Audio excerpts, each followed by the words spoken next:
Have you ever felt awkward when a friend visits and asks awkward questions about your house? Today we are highlighting them and also showing you questions that you never ask when you visit a friend. If you need any assistance or support, kindly reach out through my contact below.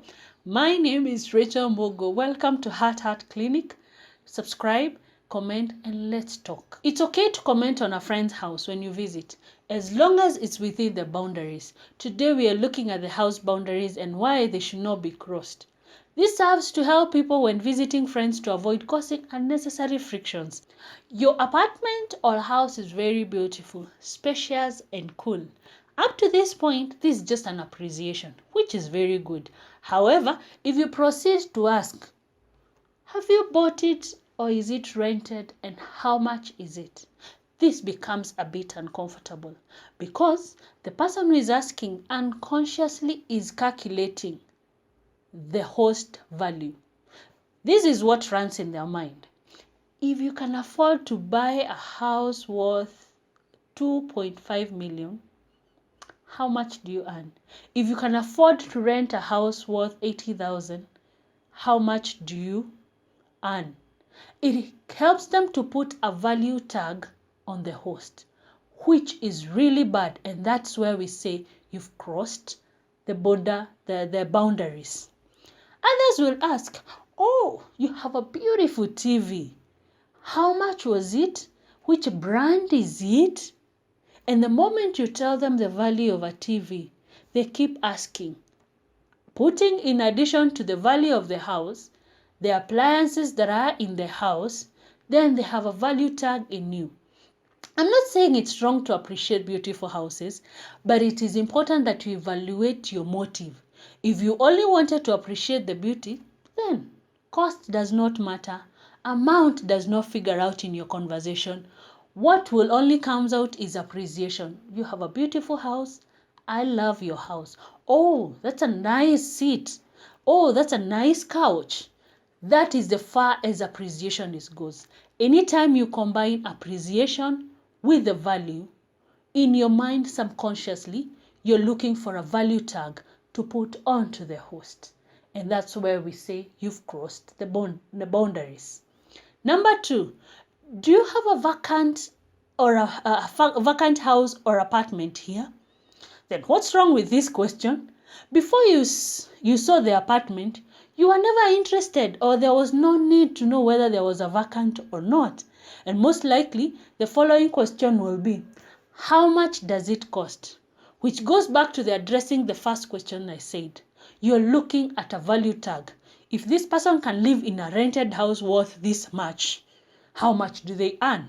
And you're putting a value tag in your host unconsciously. If you're genuinely looking for a house, you'd rather contact your friend later after your visit has ended. That's way you'll be informed or handed over to the person in charge of the apartment. But do not ask about it just because you've seen it. The need does not mean have just been generated because you've seen it. So wait until you go home. If you have actually have a need of a vacant or a house, then call your friend. And don't be offended when you'll be connected to the person in charge to get more information about it. Number 3, how do you manage in such a small house? Or should I say, another one is, how do you manage in such a big house and you're all alone? This makes your host feels uncomfortable. Is it wrong to have a small house? Or is it wrong to have a big house? You make them apologize for their good fortune, or you make them feel inadequate for their small house that they are living in. This might make them feel embarrassed, or it might make them feel like they made the wrong choice of their house. Please don't ask such questions. Number 4, don't question your host house wall colors, e.g., how do you manage with a white wall? Don't you feel a lot of pressure to maintain cleanliness? With all these children, don't they draw on the wall? My friend, why are you offended with my white color? It is my choice. It is what I love.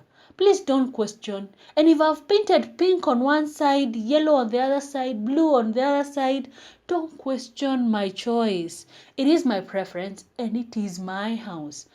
Where we go wrong in questioning our host house colors, you make them think that there is a standard way the colors that should be used in the house, and this standard is only in your mind.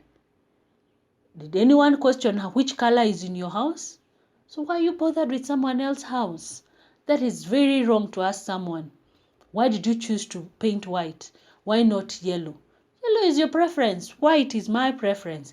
Allow me to be. Number 5, don't ask, should I remove my shoes? What did you see the rest of the people do when they were getting in the house? Allow the host to guide you.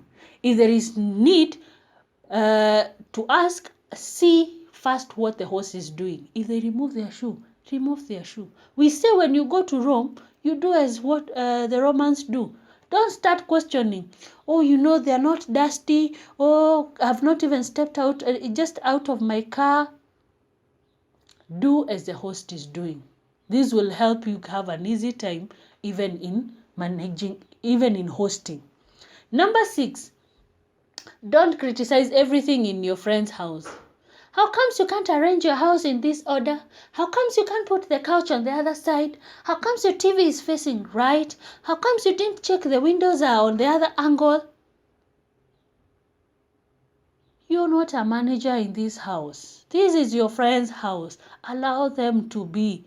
When you go to your own house, arrange it facing east or west, depending with your preference. So do not question their line of arrangement. Do not question the way they like things being done. Abide. You're in Rome. Do as Romans do. Number 7, do not snoop around. Like you've asked for a glass of water. When they go to look for a glass of water, you're there snipping. Oh, sorry, I was looking for washrooms. Where are they? Ask. This is invasion of privacy. Ask, where can I get the washroom? And you'll be guided. And if you want to see more, ask, can you have a tour around your house? And allow the host to take you through where he or she feels comfortable about. But do not snoop around. You're looking for what is there, how many rooms are here, who do they live with? It is such disgusting. Allow yourself to be hosted, and if you need to know something, ask the host, and they will guide you based on the level of comfortability they are in. That is all for today. My name is Rechael Mbugwa. This is Heart Clinic, helping you understand questions that you should never ask when you're hosted by a friend or when you're visiting. Till next time, bye-bye.